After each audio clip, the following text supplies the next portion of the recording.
Hello and welcome to my YouTube channel stay updates. आज हम बात करने वाले हैं कि जो आपकी सीईटी के एग्जाम की रिजल्ट आएगा तब आपके उसके राउंड चालू होंगे और उसके बाद जब आप कॉलेज में एडमिशन करोगे तो आपको जो इम्पोर्टेंट डॉक्यूमेंट्स लगेंगे उसकी हम बात करेंगे। कुछ डॉक्यूमेंट्स ऐसे हैं कि उसको 1-2 महीने निकालने में लग जाते हैं, कुछ डॉक्यूमेंट ऐसे है कि उसको 5-6 महीने भी लगते हैं, जैसे कास्ट वैलिडिटी हो गया, ऐसे और कुछ। तो उसके बारे में हम बात करने वाले हैं। आपको अगर कुछ दिक्कतें आ ही गई तो प्लीज मुझे इन्फॉर्म करना, और ऐसी दिक्कतें ना आए इसीलिए मैंने वीडियो बनाया है। तो चलो शुरू करते हैं वीडियो के स्टार्टिंग को। तो फर्स्ट ये देख लीजिए, इंपॉर्टेंट डॉक्यूमेंट्स रिक्वायर। एज में ओपन कैटेगरी के लिए, मतलब सब के लिए, लेकिन इतने 10 जो है पूरे लगेंगे ओपन कैटेगरी के लिए। तो पहले लगेगा डीटी अलॉटमेंट लेटर। ये जो होता है जब आप कॉलेज में एडमिशन लेते हो तो वहां से आपको जो लेटर मिलेगा वो उससे कहते हैं डीटी अलॉटमेंट लेटर। और उसके दूसरा नंबर पे सीट एक्सेप्टेंस फॉर्म। वो क्या है, अगर आपने उस कॉलेज का अगर सीट आपने रिक्वायर किए, आपने अगर ले ली है तो उसका कि उनको बताने के लिए सीट एक्सेप्टेंस फॉर्म होता है जो ओरिजिनल होता है, आपको लिख के ऑनलाइन भी हो सकता है, तो उसको पीडीएफ आपके पास होना चाहिए। तीसरे नंबर पे सीईटी और जेईई की मार्कशीट। अगर आप सीईटी के थ्रू एडमिशन कर रहे हो तो सीईटी की मार्कशीट, अगर आप जेईई से एडमिशन कर रहे हो तो जेईई की मार्कशीट। फोर्थ नंबर पे आपकी एसएससी मार्कशीट। हाँ, आपकी 10वीं की मार्कशीट हो, सीबीएसई हो या किससे भी हो वो चलेगा, लेकिन 10वीं की मार्कशीट, एसएससी की भी, कौन सा भी बोल दो, लेकिन वो रिक्वायरमेंट होती है। उसके बाद है लिविंग और ट्रांसफर सर्टिफिकेट। लिविंग सर्टिफिकेट यानी आपने 10वीं में जो छोड़ा है और 12th में भी, और अगर आपको कुछ ट्रांसफर किया है, मैंने 11th से 12th यानी 11th इस गांव से किया, 12th इस गांव से किया, तो उसको ट्रांसफर सर्टिफिकेट कहते हैं।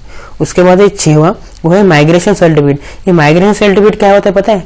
10वीं में अगर आपने सीबीएसई लिया और 11th में आपने बोर्ड लिया, कौन सा, महाराष्ट्र बोर्ड, तो आपको उसे माइग्रेशन सर्टिफिकेट निकालना पड़ता है। वो निकलता है बोर्ड सर्टिफिकेट अपना बोर्ड ऑफिस से, जो भी आपका बोर्ड होगा। उसके बाद 7 नंबर पे नेशनलिटी डोमिसाइल। ये होता है अपना नेशनलिटी सर्टिफिकेट, और उसे डोमिसाइल सर्टिफिकेट भी कहा जाता है। वो तहसील से निकालना पड़ता है। ये बहुत रिक्वायर्ड होता है, इससे बगैर कुछ नहीं हो सकता। 8 नंबर पे अपना आधार कार्ड, वो तो हो ही जाता है। 9th पे गैप सर्टिफिकेट। गैप सर्टिफिकेट यानी कोई बच्चे रिपीट कर लेते हैं 11 से 12 या 12 से 11, तो उनके लिए रिक्वायर्ड है। जो जिन्होंने अगर रिपीट नहीं किया उनके लिए 9th और 10th दोनों भी नहीं है।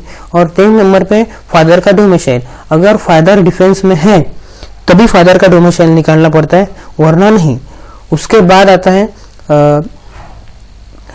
Important document require for NT और ओबीसी। एनटी कैटेगरी और ओबीसी कैटेगरी, इनके लिए वो जो मैंने पहले डॉक्यूमेंट किया फर्स्ट स्लाइड में, वो सभी लगेंगे। लेकिन और होता है इनकम सर्टिफिकेट। इनकम सर्टिफिकेट यानी अपना उत्पन्न। और सेकंड नंबर पे नॉन क्रिमिनल यानी वो आपके ऊपर कुछ क्रिमिनल नहीं हो, इसके लिए कहते हैं उसको नॉन क्रिमिनल सर्टिफिकेट। ये भी तहसील से निकल रहा है, और इनकम सर्टिफिकेट जो 2 दिन में वो भी तहसील से निकलता है। उसके बाद में important document require for SC और एसटी। एससी और एसटी के लिए भी फर्स्ट लाइन वाले सभी लगेंगे, लेकिन कास्ट वैलिडिटी मस्ट इंपॉर्टेंट।